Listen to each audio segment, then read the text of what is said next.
Welcome back to the Moon Times, this time on recognizing and releasing ego. We all have egos. It's an inherent part of our very psyches. An ego is more than an overinflated sense of self. Ego, in essence, is the part of our minds that separates, points out difference, and isolates. Buddhism calls this part of our minds dukkha, or suffering, or general unsatisfactoriness.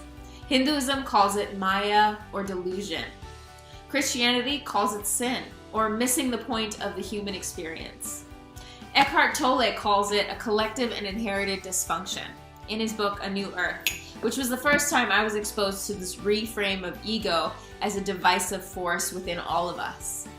We also live in an incredibly egoic world where some of our most media-covered leaders are vomiting egoic rhetoric that divides us, that creates so much fear within us and reflects tribalism and hatred towards our own kind, humanity, and even the planet.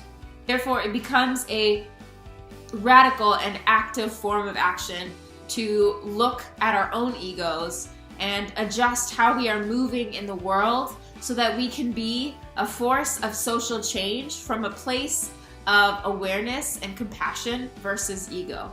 It's our individual responsibility to look at the ego within ourselves and to move from a place of awareness versus ego, because it feels so good. It feels so good to have a critical mind against all of the egos around us, to point out the racists there and the sexists there. But how is it that we are perpetuating this narrative within our own lives in the most nuanced ways with the people who are closest to us?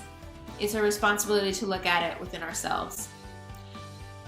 Pointing it out in other people, pointing out the egos in others, becomes very tempting to do as we become more aware of the egos within ourselves. Because as we become more aware of the egos within ourselves, we're able to see it more clearly in others, sometimes in higher definition than we can see it even in ourselves.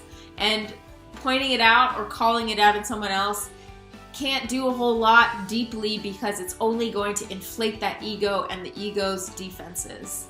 So for this Moon Times, I decided to offer an introspective reflection on the various archetypes of ego that I've managed to externalize and observe.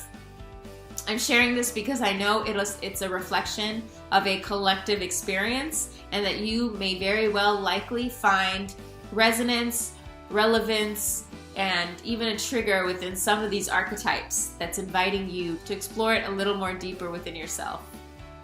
While I see these facets of ego everywhere around me, I have to keep coming back to the remembrance of two things. One, this is a collective struggle. We all have it within ourselves, and no matter what level of consciousness we seem to attain, the ego is going to come forth in different ways with different faces, and that we have to keep recognizing it and releasing it.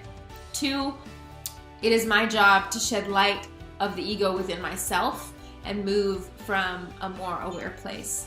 Because like J. Cole said, what good is taking over when you know what we gon' do?